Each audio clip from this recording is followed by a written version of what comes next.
Bonjour à tous, j'espère que vous allez bien. Aujourd'hui sur la chaîne, nouvelle vidéo et nouveau format. On va revenir sur la carrière d'un des coureurs qui a le plus marqué le 21e siècle de son empreinte. Il s'agit d'un énorme rouleur, quelqu'un qui a su marquer l'histoire par ses numéros de soliste. Je vous parle du dénommé Spartacus, ou plutôt Fabian Cancellara. Nous allons retracer ensemble sa carrière, de ses débuts chez les professionnels jusqu'à sa retraite, en passant en revue tous les exploits qui font de lui aujourd'hui un mythe du cyclisme moderne. C'est parti. Va Cancellara, Cancellara, Cancellara, Van Aertmar, Vandenberg que va a quedar cuarto, Cancellara, Van Aertmar, Cancellara, Van Aertmar, bueno, la leyenda Cancellara, Van Aertmar que remonta Cancellara, sprinter y gana Cancellara. Sí señor, Spartacus demuestra que es el más fuerte. C'est à l'âge de 13 ans que Fabian Cancellara commence le cyclisme après avoir découvert un vélo dans son garage familial. Lui qui jouait alors au foot, il décide d'abandonner le ballon rond pour se consacrer à la petite reine. Les premières qualités que Fabian Cancellara met en évidence, ce sont ses qualités de rouleur. Il le prouve d'ailleurs en remportant dans la catégorie junior les championnats du monde de contre-la-montre 1998 et 1999. En 2001, le Suisse signe professionnel au sein de l'équipe Mapei. Il remporte cette saison-là plusieurs victoires, toutes contre la montre, et devient même champion national de la discipline. En fin de saison, il réussira dès sa première année chez les professionnels à se hisser dans le top 10 des mondiaux du contre-la-montre. Passons directement en 2003 où Cancellara change d'équipe, direction la Fassa Bortolo, où il est attendu comme l'un des plus grands espoirs mondiaux du cyclisme. Son éclosion aux yeux du grand public ne se fera pas attendre. Fabian Cancellara décroche tout d'abord une 4e place sur Paris-Roubaix, mais surtout son premier succès de prestige, une victoire sur le prologue du Tour de France, qui lui assure son premier maillot jaune, mais qu'il perdra malheureusement dès la 2e étape au profit de Thor Hushovd.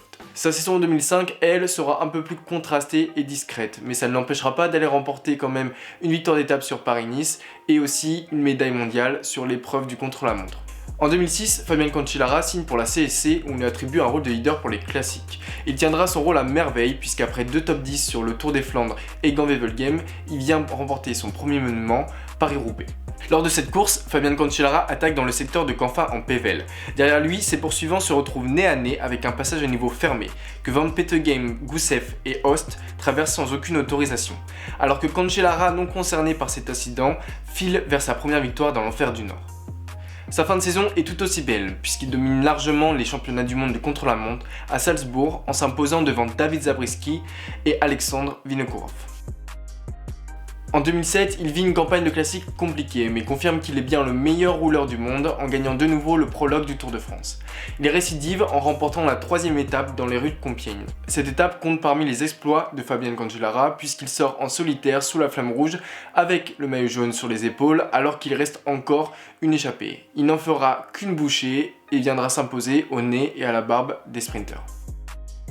Sa saison n'est pas finie puisqu'en octobre, Spartacus vient remporter un second titre de champion du monde de contre-la-montre de rang. L'année 2008 le voit gagner son second monument. Après une victoire au général de Tirreno Adriatico, Fabian Cancellara arrive sur Milan-San Remo en pleine confiance. Il place une accélération à 2 km de l'arrivée et ne sera jamais revu par ses poursuivants. En avril, il sera battu par Tom Boonen sur Paris-Roubaix mais prépare dans la foulée son objectif de fin de saison, les Jeux Olympiques de Pékin, où il brillera et remportera une médaille de bronze sur l'épreuve en ligne, mais surtout un premier titre olympique sur le contre-la-montre. On arrive en 2009 où une chute à l'entraînement vient perturber le début de saison de Fabian Cancellara. Et la malchance ne s'arrête pas là. Sur le Tour des Flandres, il casse sa chaîne dans le Kopenberg. Sur Gand-Wevelgem, il crève alors qu'il est dans le groupe de tête. Et sur Paris-Roubaix, il finit malheureusement à une anecdotique 49e place. Spartacus se console au mois de juin en remportant son premier et seul Tour de Suisse taillé pour lui par les organisateurs. Mais surtout, il renoue avec son rendez-vous préféré du mois de juillet en remportant le prologue du Tour de France dans les rues de Monaco.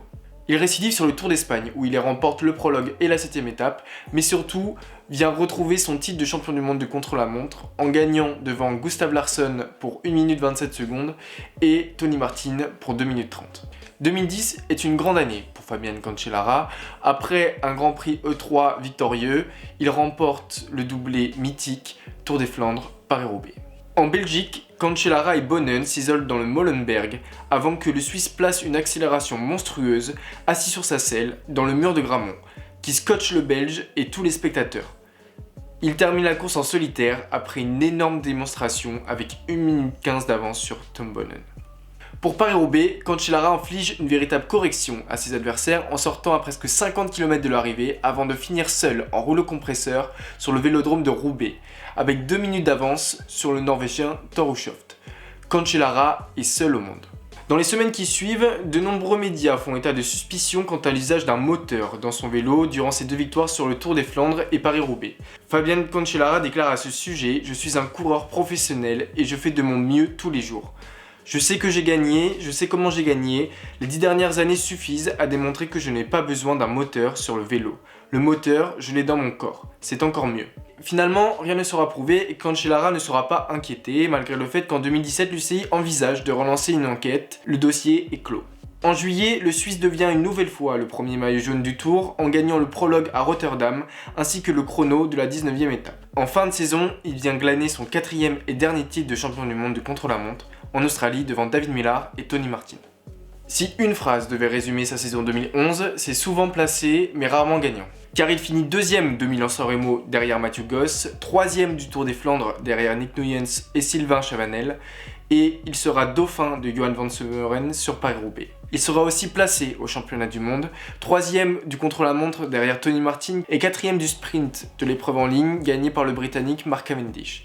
En 2012, Fabian Cancellara démarre fort, une victoire sur l'Estrade Bianche et un nouveau podium sur Milan-San Remo avec une seconde place seulement battue par Simon Gerrans. Mais sa campagne de classique se voit stopper net à cause d'une chute sur le Tour des Flandres qui le contraint d'observer une période de convalescence. Cette blessure ne l'empêche pas de revenir en juillet afin de remporter un nouveau prologue sur le Tour de France et de porter le maillot jaune toute la première semaine. En fin de saison, il participera aux Jeux Olympiques de Londres mais sera hors de forme et passera à côté des 2 épreuves. Pour la saison 2013, il annonce rapidement la couleur en signant un nouveau podium sur Milan-San Remo et une victoire en patron sur le Grand Prix E3. Il arrive sur le Tour des Flandres en favori et assume plus que jamais son statut. Sur le monument belge, il sort en compagnie de Peter Sagan dans le vieux Quaremont.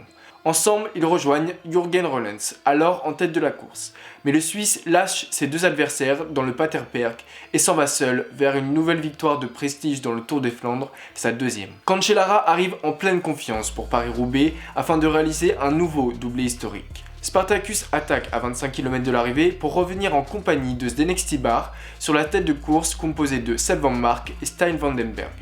Dans le carrefour de l'Arbe, Vandenberg chute et Stybar, qui manque de lucidité, s'accroche à un spectateur et manque de tomber lui aussi. Le duo Van Mark-Cancellara s'en va vers la gagne, se rendant coup pour coup sur les pavés. On se dirige alors vers un sprint et Cancellara bat Seb Van Mark à l'expérience après une course âprement disputée. Le Suisse remporte son 3e Paris-Roubaix.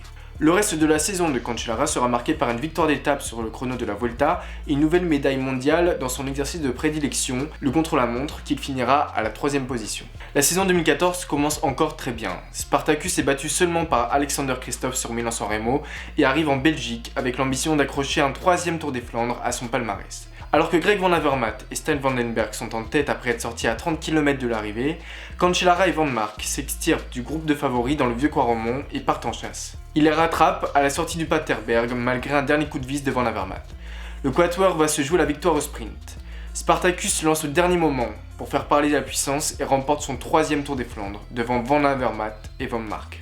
Il ne fera pas le doublé avec Paris-Roubaix puisqu'il tombe sur un os de la Quick Step en la personne de Niki Terpstra, qui le prive de la victoire. Pour la suite de la saison, le Suisse n'arrive pas à exister ni sur le Tour de France, ni sur la Vuelta, et finira aux portes du top 10 de l'épreuve en ligne des mondiaux. En 2015, Fabian Cancellara est privé de campagne de classique flandrienne après une lourde chute sur le Grand Prix E3 qui aura pour conséquence une double fracture aux vertèbres. Sur le Tour de France, il est battu sur le chrono inaugural par l'Australien Rohan Dennis, mais se venge en prenant le maillot jaune au terme d'une 3e étape mémorable, où le temps dantesque et les bordures ont rythmé la course. Malheureusement, lors de son 29e jour en jaune, record pour un coureur n'ayant jamais remporté le Tour, il est pris dans la grave chute collective et doit quitter la course le soir même à cause de 2 nouvelles fractures aux vertèbres. Après cet événement, le Suisse fera un court retour sur la Vuelta avant de mettre un terme à une saison très difficile.